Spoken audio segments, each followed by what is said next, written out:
kasusnya Nikita Mirzani kan kasus yang sifatnya adalah pemerasan.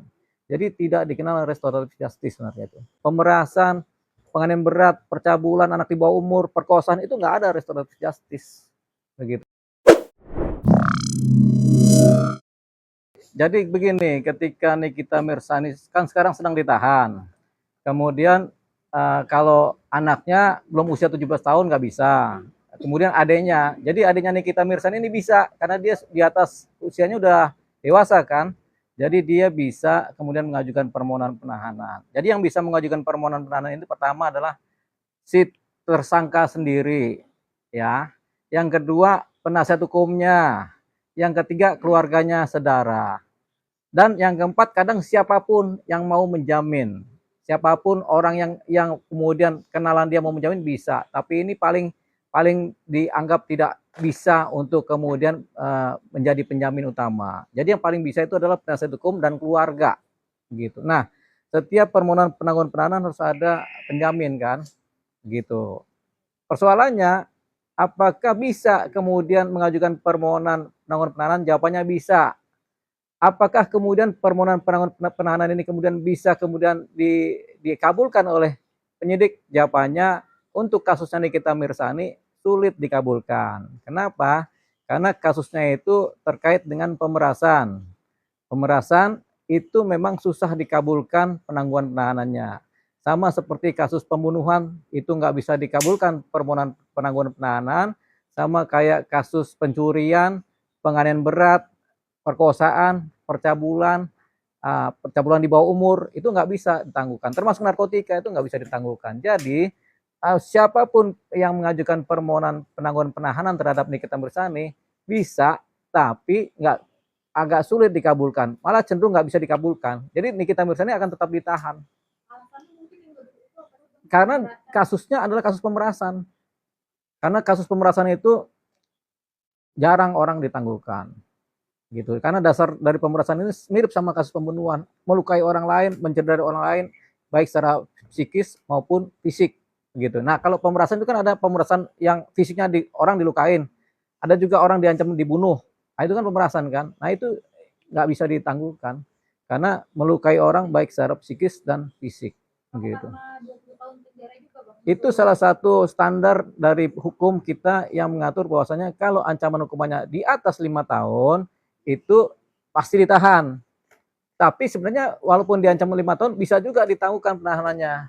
Tapi khusus perkara-perkara yang objektifnya seperti ini itu memang posisinya adalah tetap ditahan. Jadi ada perkara yang posisi penahanannya karena subjektivitas dari penyidik, tapi ada juga perkara yang penahanannya karena objektivitas dari perkara itu sendiri. Yang disebut objektivitas perkara itu sendiri misalnya perkara pencurian. Karena perkaranya pencurian ya nggak mungkin dilepaskan dia setelah ditangkap. Perkara pembunuhan kan nggak pernah ada perkara pembunuhan si pelakunya kemudian dilepaskan ditangguhkan, kan tidak ada. Sama kayak pembunuhan tidak pernah ada.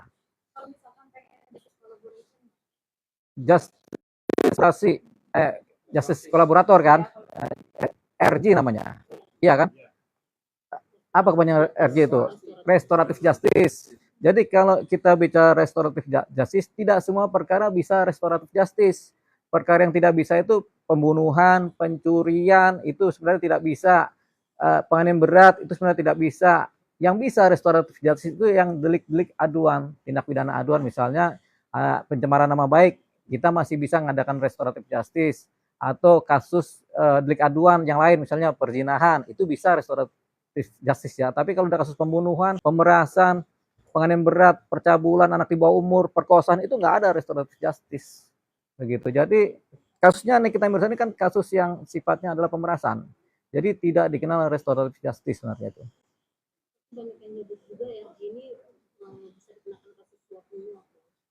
Nggak ada RJ. RJ ini adalah di mana posisinya adalah sama-sama menguntungkan, win-win solution.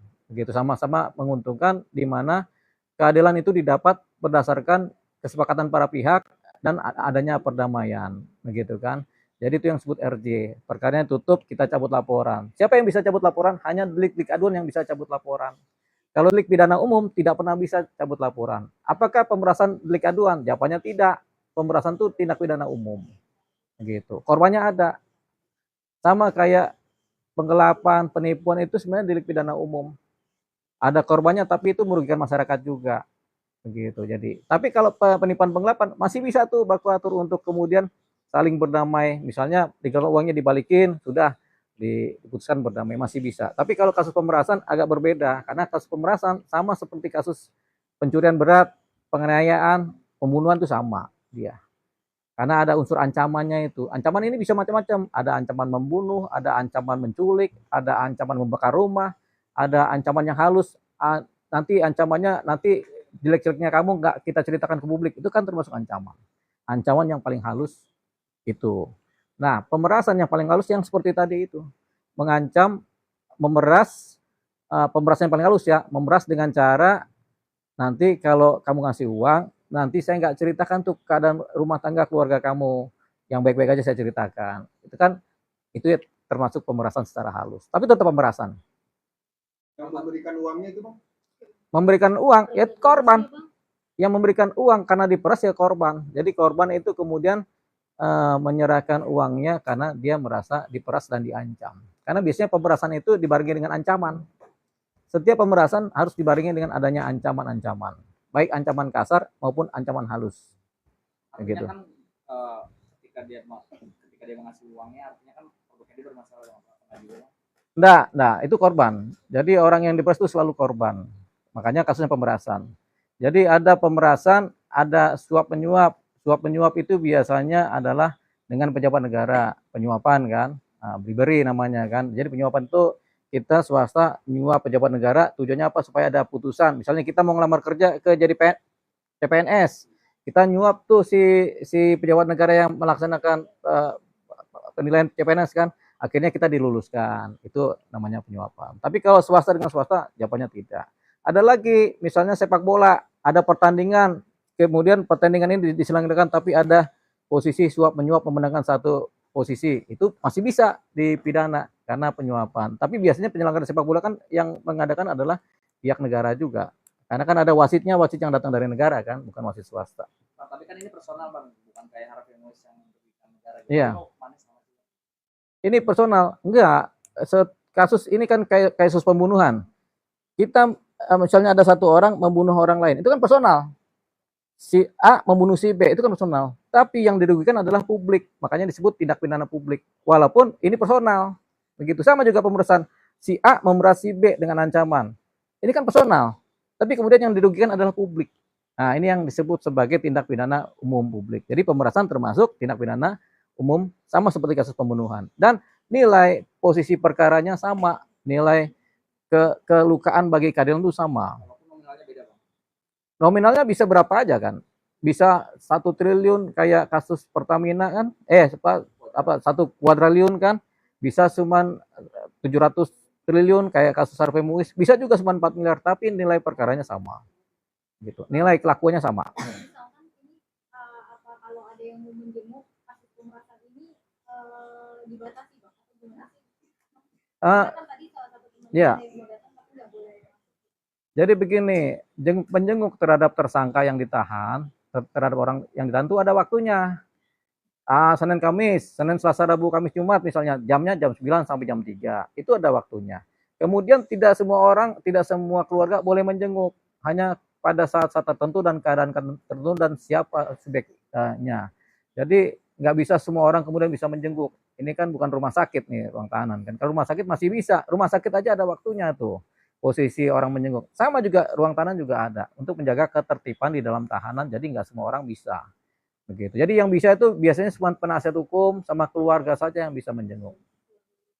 Soalnya masih ada yang mau nggak ganti topik? Oke.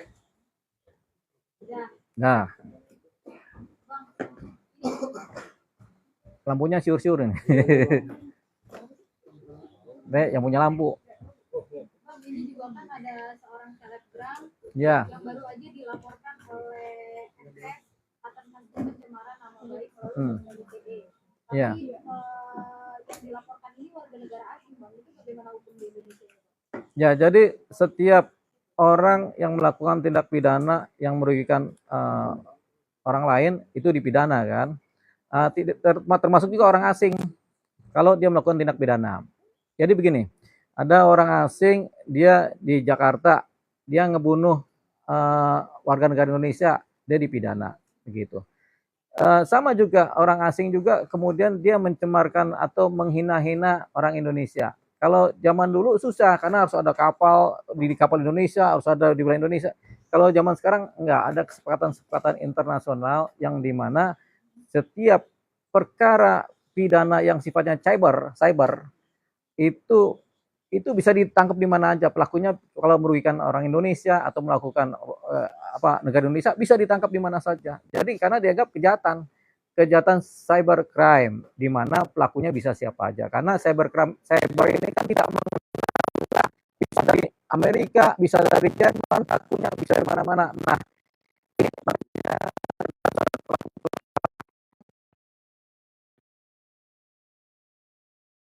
dan kan adanya di luar negeri. Tapi kalau mereka ke Indonesia, mereka bisa ditangkap. Begitu, karena melakukan kejahatan merugikan masyarakat Indonesia, merugikan negara Indonesia, bisa ditangkap. Termasuk juga kasus ini. Ini warga negara asing, tapi dia menghina terus orang Indonesia ini kan ketika dilaporkan, suatu saat ketika dia kecemplung masuk wilayah Indonesia, dia bisa ditangkap. Karena dianggap masa kelakuannya itu pada saat baik dia di luar negeri maupun pada saat di Indonesia. Karena apa yang dia edarkan itu kan berlaku nyala terus dia. Jadi sepanjang dia punya cyber masih nyala terus, misalnya di medsosnya nyala terus dan dia ke Indonesia, dia masuk posisi pidana di Indonesia. Gitu. Pakai hukum Indonesia, hukum undang-undang ITE Indonesia yang berlaku. Nah, di deportasi ini tergantung posisi bagaimana pihak penegak hukum kita, apakah mau mendeportasi, apakah kemudian tetap dipidana di Indonesia. Jadi pada umumnya pelaku-pelaku ini tetap dipidana di Indonesia sampai pada titik kedubes dari tempat yang bersangkutan, dari si yang bersangkutan kemudian memohon pengajuan supaya dideportasi atau dipindahkan. Ada juga yang langsung deportasi karena melakukan tindak pidana juga di tempat lain, jadi dideportasi aja supaya tetap ditangani di tempat lain, di negara lain kan. Tapi kalau dia di sini bisa juga ditangani di sini. Jadi banyak kasus-kasus terutama narkotika yang pelakunya orang asing tetap dipidana di Indonesia, bahkan dihukum mati di Indonesia ada juga, gitu. Interpol berperan, Mahkamah Agung berperan, kemudian Kementerian Luar Negeri berperan, banyak perannya. Imigrasi juga berperan. Jadi semuanya punya peranan di negara kita ini, di para instansi ini kan. Kalau persoalannya adalah warga negara asing, termasuk Pak Kedubes, Kementerian Luar Negeri berperan juga.